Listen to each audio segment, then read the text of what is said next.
시청자 여러분 안녕하세요. 경제 지식과 문화 정보를 다루며 여러분의 오전을 책임지는 방송 유민영의 경제 돋보기. 저는 진행을 맡은 앵커 유민영입니다. 요즘 따뜻한 날씨가 계속 이어지고 있습니다. 겨울이 금세 지나가고 금방 따뜻해져서인지 조금 피곤하다, 춘곤증이 벌써 느껴진다 하시는 분들 많으실 것 같습니다. 특히 오늘은 전국이 조금 흐린 날씨이기 때문에 힘이 더 처질 수도 있겠는데요. 저희 경제 돋보기와 함께 활기찬 오전 시간 보내시기 바랍니다. 오늘 유민영의 경제 돋보기 오늘도 활기차게 시작해 보겠습니다.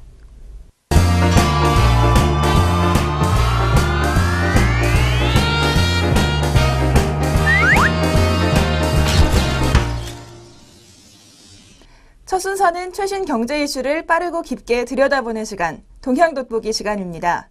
오늘은요, 후광퉁, 즉 상해 증시와 홍콩 증시를 연결한 지 100일 남짓 지났는데 그 이후에 대해서 살펴보도록 하겠습니다.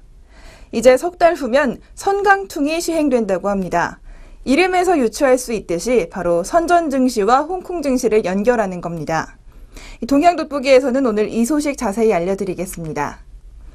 선강퉁 시행 이제 석 달 앞으로 다가왔다고 합니다. 선전 주식을 담은 펀드들은 벌써부터 들썩거리고 있다는데요. 중국이 선전 증시와 홍콩 증시의 교차 거래를 허용하는 선강퉁, 이 선강퉁이라는 제도를 허용하는 시기는 오는 6월 전후로 알려져 있습니다. 선전은 중국의 하드웨어 실리콘밸리라고 불립니다. 글로벌 전자업계에서 삼성전자와 LG전자를 비롯한 우리나라 업계를 끈질기게 추격하고 있는 곳이기도 합니다. 투자자들에게는 큰 장이 될 것으로 지금 기대가 많이 되고 있다고 합니다. 펀드 평가사인 FN가이드에 따르면 선강퉁 시행을 앞두고 올 들어 중국에 투자하는 펀드 중 상해 증시보다 선전 증시 비중이 큰 펀드들이 좋은 성과를 내고 있습니다. 연초 후부터 지금까지 수익률이 가장 높은 펀드는 삼성 중국 본토 중소형 포커스 펀드와 동부 차이나 본토증권 투자신탁으로 수익률은 각각 16%, 14% 정도에 달합니다.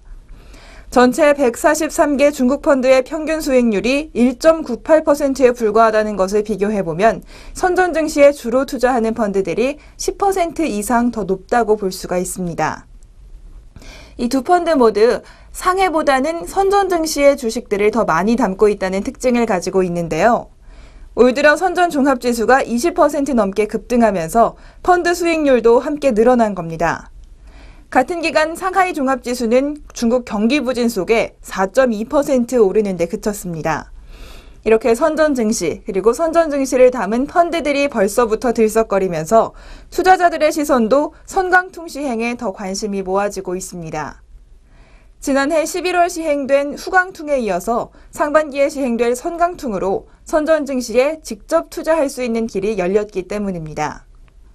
지금까지는 펀드를 통해서만 선전 증시에 투자할 수 있었는데요. 올 하반기부터는 직접 투자할 수 있을 것으로 예상됩니다. 선전 증시에 대해서 자세히 살펴보도록 하겠습니다. 선전 증시는 시가총액 기준으로는 세계 8위, 거래대금 기준으로는 세계 5위의 굉장히 큰 시장입니다. 특히 세계 시장에서 한국을 포함한 선두업체를 빠르게 추격하면서 급성장 중인 주요 전자업체, IT 업체들이 다수 상장돼 있습니다. 국내 기업 입장에서는 경계의 대상이지만 투자자 입장에서는 이른바 될성부른 떡잎으로 불리고 있습니다. 최근 중국 정부의 지원으로 LCD 패널 공장에 10조 5천억 원을 투자하기로 한 중국 최대 디스플레이 업체 BOE가 대표적이고요. 또 중국 최대 가전업체로 현지 TV 시장 1위인 TCL, 또 종합 가전업체 메이디, 그리고 전기자동차와 IT 부품 등을 제작하는 비아적, 마지막으로 아이폰 스피커의 50%를 생산하는 가하성학 등이 선전 증시에 상장돼 있습니다. 또 증시에 상장된 것은 아니지만 애플의 주요 협력사인 폭스콘과 중국 스마트폰 회사 화웨이, 레노버, GTE 등 선전에 생산기지를 둔 기업들도 많습니다. 이런 가운데 실리콘밸리의 혁신적인 아이디어를 현실화하는 벤처기업들, 선전으로 몰려들고 있습니다. 앞으로 선전 증시에 상장하려는 업체들도 많아질 것으로 예상되고 있습니다. 이 밖에도 보안 솔루션 회사인 해강위시 등 IT 업체, 그리고 중국 최대 안과 전문 의료 서비스 기업인 A안과 등 헬스케어 업체도 선전 증시에 두루 포진돼 있는 상황입니다. 이렇게 선전 증시에는 앞으로 유망한 산업으로 불리는 IT, 바이오, 소비재 업종 비중이 특히 높습니다. 또 중국 당국이 집중적으로 육성하고 있는 중소기업과 신생기업의 비중도 각각 40%, 19%에 달하는 수준입니다. 굉장히 중요한 투자처로 각광받고 있는데요. 대기업 위주로 상장이 된 상하이 증시와 대비되는 지점입니다. 상하이 증시의 경우에는 중소기업과 신생기업 비중은 0%입니다. 전문가들은 선강통 시행으로 중국 신흥산업과 중소기업에 대한 투자 루트가 확보될 전망이라고 말하고 있습니다. 이렇게 선전 증시에 외국인 자본이 투자할 수 있는 기회가 열린다면 글로벌 증시에서 선전 증시의 위상은 점점 더 커질 것으로 판단되고 있습니다. 지금까지 앞으로 3개월여 남은 선강통, 이 선강통에 대비해서 선전 증시의 상황 자세히 살펴봤습니다.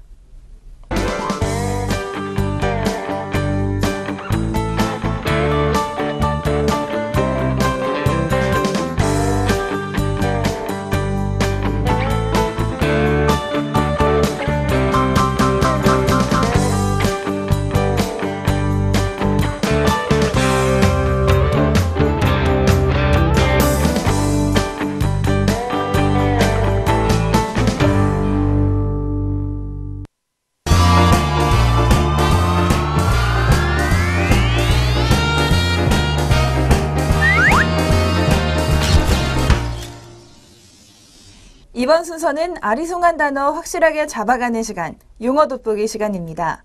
오늘은 중국이 야심차게 추진하고 있는 아시아 인프라 투자은행, 이른바 AIIB에 대해서 자세히 알아보겠습니다. 시진핑 중국 국가주석이 세계 금융시장에서 중국의 입지를 강화하기 위해서 아시아 인프라 투자은행을 굉장히 노력해서 많이 추진하고 있습니다.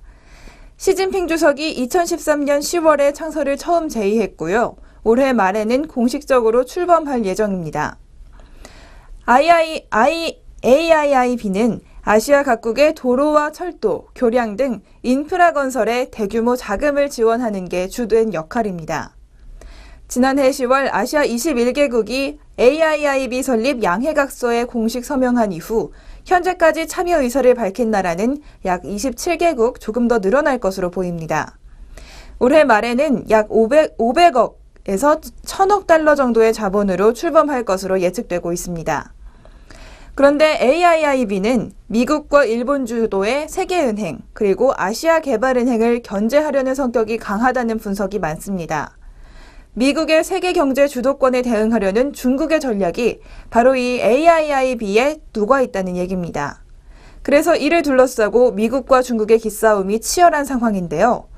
우리나라에서는 미국이 원하고 있는 고고도 미사일 방어 체제, 사드와 중국이 원하는 아시아 인프라 투자은행, AIIB 가입을 둘러싸고 여러 의견들이 나오는 상황입니다.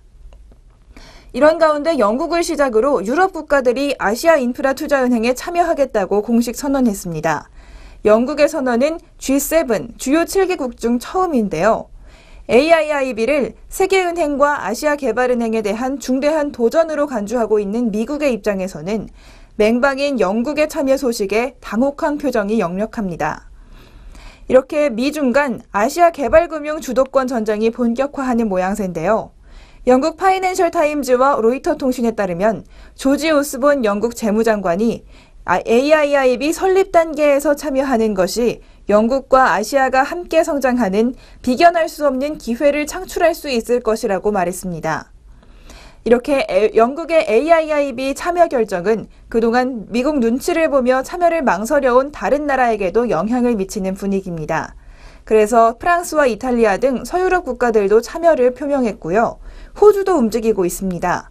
조호키 호주 재무장관은 우리 측이 요구한 AIIB의 지배구조 문제가 분명하게 개선됐다며 그간 거부해왔던 AIIB의 참여 문제를 검토하겠다고 밝혔습니다.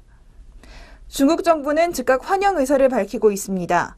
중국 재정부에서는 우리는 영국의 참여 결정을 환영한다며 일이 순조롭게 진행된다면 영국은 이달 말에 창립 회원국이 될 수 있을 것이라고 밝히고 있습니다. 미국 정부는 발끈하고 있습니다. 오바마 정부의 한 고위 관리에 따르면 G7이 AIIB 대처 문제를 다 같이 논의하는 와중에 영국이 협의 없이 독자적으로 결정했다며 우리는 중국의 요구를 영국이 계속 수용하는 분위기를 경계하고 있다고 밝혔습니다. 백악관도 이례적으로 영국을 비난했는데요. 영국이 중국의 무리한 요구를 계속 수용하고 있다며 비난의 목소리를 높였습니다. 미국이 영국의 참여에 민감한 이유, 바로 우방국의 AIIB 가입 도미노가 예상되기 때문입니다. 실제로 서유럽 국가들이 어제 참여 의사를 밝히기도 했습니다. 하지만 그 전까지 가입 의사를 표명한 국가들은 파키스탄, 몽골, 스리랑카, 네팔 등 상대적으로 빈국이 많았고요. 미국과의 경제 군사 연대도 약한 나라들이었습니다. 하지만 어제 참가를 표명한 서유럽 국가들, 그리고 우리나라와 호주 등 고민하고 있는 국가들은 미국의 맹방이라는 점에서 가치가 다르게 평가받고 있습니다. 미국은 AIIB를 통해 자신의 동맹국들의 중국의 영향력이 확대되는 것을 우려하고 있는 상황입니다. 설립자금 500억 달러의 대부분을 중국이 부담함에 따라서 이 AIIB 내부에서 중국의 전횡이 우려된다는 입장입니다. 패트릭 벤트렐 백악관 국가안보회의 대변인은 우리는 AIIB가 지배구조, 환경보호, 사회적 보호에 관련해 충분히 높은 기준을 갖췄는지 우려한다고 말했습니다. 그러면서 영국이 AIIB가 높은 기준을 채택할 수 있도록 목소리를 높여주길 희망한다고 말했습니다. 전문가들은 앞으로 AIIB 불참 권고가 미국에서 많이 나올 것으로 예상하고 있습니다. 이런 가운데 우리나라의 선택이 또 주목되는 상황인데요. 미국이 원하는 고고도 미사일 방어 체제 사드와 맞물려서 우리나라의 선택이 주목되는 상황입니다. 지금까지 용어 돋보기에서 아시아인프라투자은행 AIIB에 대해서 자세히 살펴봤습니다.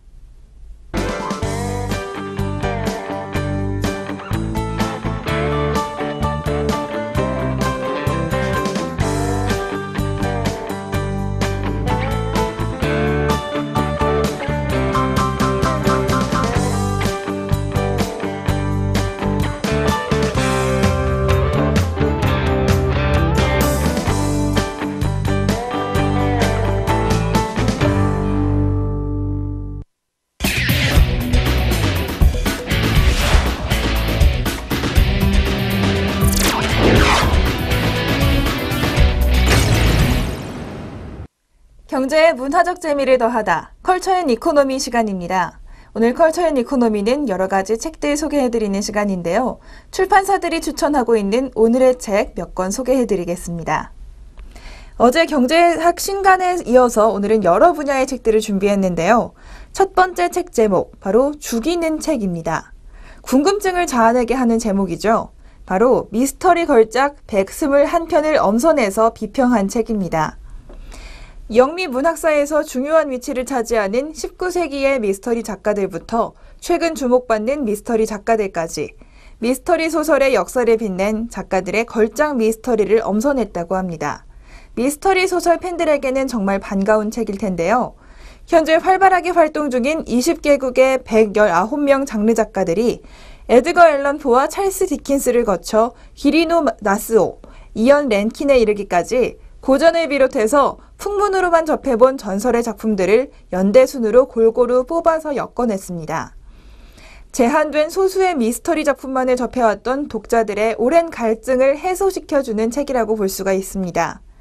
이 책에는 미스터리 문학사와 작가 계보를 포함해서 미스터리 문학이 반영한 당대의 사회상, 그리고 그 안에 담긴 계급과 인종, 젠더 문제들까지 두루 담겨 있습니다. 작가들이 풀어놓은 거장들의 뒷이야기, 그리고 미스터리 인문기, 또 미스터리 문학론 등 읽을 거리가 참 다양합니다. 미스터리 소설은 상업적으로 인기는 참 많은 편이지만 진지하게 문학으로 평가받지 못한 적이 많았습니다. 하지만 오랫동안 대중문화에서 많은 인기를 끌어오면서 수많은 걸작들을 탄생시켰는데요. 인간과 삶에 대해 근원적인 질문에 대한 답을 제시하려는 의지를 보여주면서 독자들의 삶의 깊은 곳까지 들여다보게 했습니다. 이 책에서는 그동안 비평을 접하기 어려웠던 미스터리 소설들의 다양성을 엿볼 기회를 마련하고 있습니다. 다음으로는 두 번째 책, 제목은 인비저블입니다.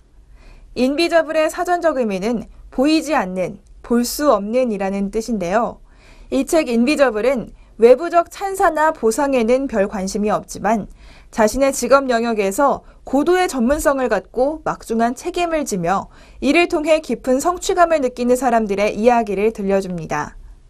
저자는 인비저블 영웅들, 이런 사람들이 살고 있는 보이지 않는 세계로 우리를 데려감으로써 현대의 지배적인 풍조, 그리고 자기 과시와 명성을 고집하지 않고도 성공적이면서 행복한 삶을 누리는 조용한 영웅들을 소개합니다.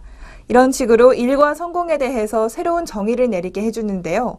인비저블 영웅들의 예를 한번 들어보겠습니다. 명성 있는 잡지, 유명한 잡지에는 기자뿐만 아니라 사실 검증 전문가가 있습니다. 이른바 팩트체커라고 불리기도 하는데요. 기자들이 쓴 기사가 사실에 부합하는지 면밀히 검토하는 일을 합니다. 이들은 고학력에 이런 능력까지 갖췄지만 기자와는 달리 기사에는 이름이 실리지 않습니다. 이렇게 눈에 보이지 않는 존재, 즉 인비저블이지만 이 사람들은 다른 사람들의 인정이나 명성을 중요한 가치로 두지 않기 때문에 일 자체에 만족감과 사명감을 느낀다고 합니다.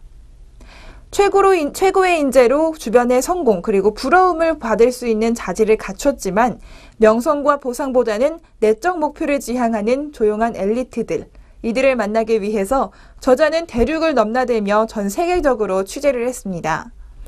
또 심리학과 사회학, 경영학을 접목시키면서 인비저블 영웅들이 고난도의 일적 도전을 즐기고 책임을 완수함으로써 몰입을 경험하고 또 깊은 성취감도 느끼고 삶의 가치를 풍부한 경험과 행복에 두고 있음을 밝히고 있습니다. 요즘에는 자신의 노동의 결실이 남의 눈에 띄지 않는다는 이유로 이렇게 조용한 일들을 거부하는 사람들이 늘어나고 있습니다. 많이 보이고 주목받는 일에 더 눈길이 가게 되는데요. 하지만 타인의 인정을 받는다는 것이 그렇게 생각만큼 대단하지 않다는 것을 이 책의 영웅들은 말해주고 있습니다. 마지막으로 시청자 여러분이 인비저블 유형에 속하는지 체크리스트를 통해서 함께 알아보겠습니다. 체크리스트, 바로 이렇게 여러 가지 문제들이 나오고 있는데요. 드러내기보다 조용한 영웅의 역할을 하고 싶다. 업무를 잘하는 정도를 넘어 대가, 장인 수준의 탁월함을 지향한다. 세 번째로는 보상이나 외부의 인정보다는 일 자체의 가치나 과정을 중시한다. 그리고 꼼꼼하고 정교한 성격이며 일에서도 디테일에 집중한다. 마지막으로 기꺼이 막중한 책임을 지며 그것을 즐긴다. 이렇게 5가지 항목에 많이 해당이 될수록 인비저블 영웅에 가깝다고 할 수가 있습니다. 오늘 이렇게 2가지 책 소개해드렸고요. 2책 많이 읽어보시면 좋겠습니다. 지금까지 컬처 앤 이코노미 시간이었습니다.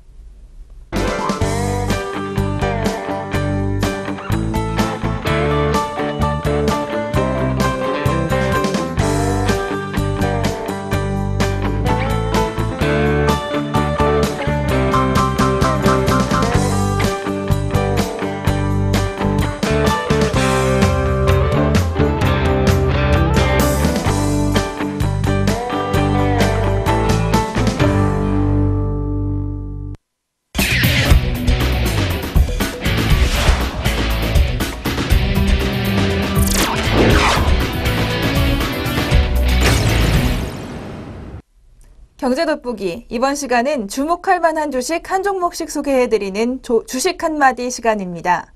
오늘은 대한유화에 대해 알아보는 시간 마련했습니다. 최근 저유가로 이런 화학기업들이 주목을 끌고 있는데요. 대한유화는 이런 상황에서 나프타 크래커, 이른바 NCC에 대해서 부대 설비 증설 계획을 발표했습니다.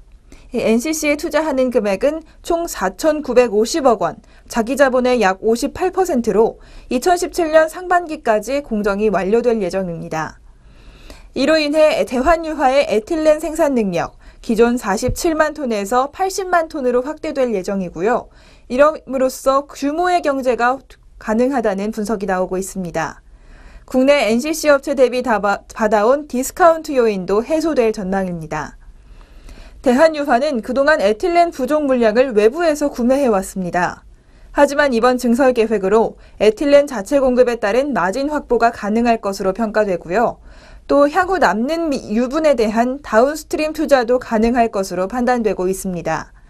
세 번째로는 납사 원료 대신 LPG 원료 투입 비중이 늘어나게 되기 때문에 원료 가격 상승 시에 탄력적 대응이 가능하다는 평가도 받습니다. 이렇게 해서 안정적인 수익성 확보가 전망되는데요. 이 동사의 최종 제품으로는 에틸렌계 제품 비중이 굉장히 큽니다. 에틸렌계 제품 비중이 52%로 화학업체 중에 가장 큰 수준을 기록하고 있습니다. 그런데 2015년 NCC 증설 물량으로 이 NCC에서 만들어지는 에틸렌계 제품 여전히 강세를 보이고 있을 것으로 예상되고 있습니다. 이런 상황에서 에틸렌계 제품을 많이 생산하는 대한유화의 수혜가 많이 예상됩니다. 특히 고마진의 2호 제품 2월 말부터는 수요를 잡으면서 2분기부터 정상 판매가 가능할 것으로 예상됩니다. 또 작년 가장 부진했던 2G 제품의 스프레드는 최근 중국 재고 감소와 중국 석탄화학 설비 가동률 저하로 인해 5개월 연속 상승하면서 톤당 300불까지 상승세를 보이고 있습니다. 올해 실적을 예상해보면 1분기 영업이익은 219억 원 예상됩니다. 전분기보다는 12% 정도 줄어드는 상황이지만 전년 동기 대비해서는 30% 늘어날 것으로 예상되고요. 2015년의 전체 영업이익, 전년 대비 37% 정도 증가할 것으로 예상되고 있습니다. 이렇게 계속해서 우상향의 실적 개선 가능할 것으로 보이는데요. 이렇게 좋은 실적이 예상되는 대한유화, 오늘 주식 한마디에서 자세히 알아봤습니다.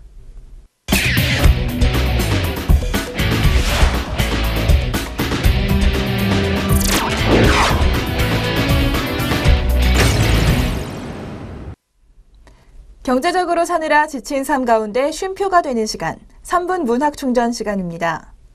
오늘은 최두석 시인의 노래와 이야기라는 시 준비했는데요. 매일매일을 열심히 살자 이렇게 다짐하면서도 특별한 이유도 없이 그냥 힘이 빠지고 무기력해지는 날이 있습니다. 그럴 때는 어떤 희망의 말도 기운을 다시 만들어주기가 어렵습니다. 그럴 땐 나와 같은 기분들을 느끼는 사람들의 공감이 더 큰 위로가 되고 있습니다. 오늘 시 조금 전에 잘못 소개해드렸는데요. 김명기 시인이 느낀 그런 날 함께 들어보시죠. 그런 날이 있었는지. 김명기. 집으로 돌아가기 싫어 가급적 아주 먼 길을 돌아가 본 적 있는지. 그렇게 도착한 집 앞을 내 집이 아닌 듯 그냥 지나쳐 본 적 있는지. 길은 마음을 잃어 그런 날은 내가 아닌 것. 바람이 불었는지 비가 내렸는지 꽃 핀 날이었는지 건불들이 아무렇게나 거리를 뒹굴고 있었는지 마음을 다 놓쳐버린 길 위에서 들리지도 보이지도 않는 날 숨 쉬는 것조차 성가신 날 흐린 달빛 아래였는지 붉은 가로등 아래였는지 훔치지 않는 눈물이 발등 위로 떨어지고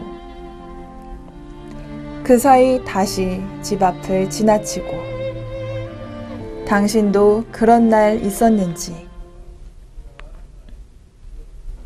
마음을 놓쳐버리고 또 들리지도 보이지도 않고 숨쉬는 것조차 성가신 날이었다. 힘이 축 빠진 날의 기분을 정말 절절하게 표현해낸 구절들입니다. 누구나 이런 기분 가끔씩은 느끼게 되겠죠. 당신도 그런 날이 있었구나. 나도 그런 날이 있었어. 이렇게 서로 이야기하면서 서로의 아픔을 이해해주는 것, 시를 통해서 배우게 됩니다.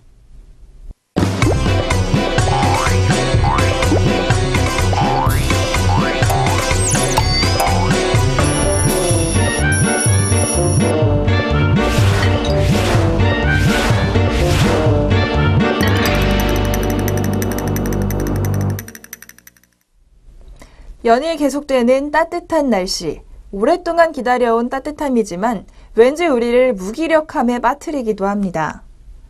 봄 탄다라는 말도 있고 춘곤증이라는 말도 있죠. 봄이 되면 누구나 그런 감정을 겪게 되는 것 같은데요. 문득 찾아온 봄에 싱숭생숭해지고 괜히 우울한 감정에 빠질 때 당신도 그런 날이 있었구나 하면서 서로 이해해주는 그런 따뜻함이 더 늘어났으면 좋겠습니다. 유민영의 경제 돋보기 여기서 마무리하고요. 내일 이 시간에 다시 찾아뵙겠습니다. 시청해주신 여러분 고맙습니다.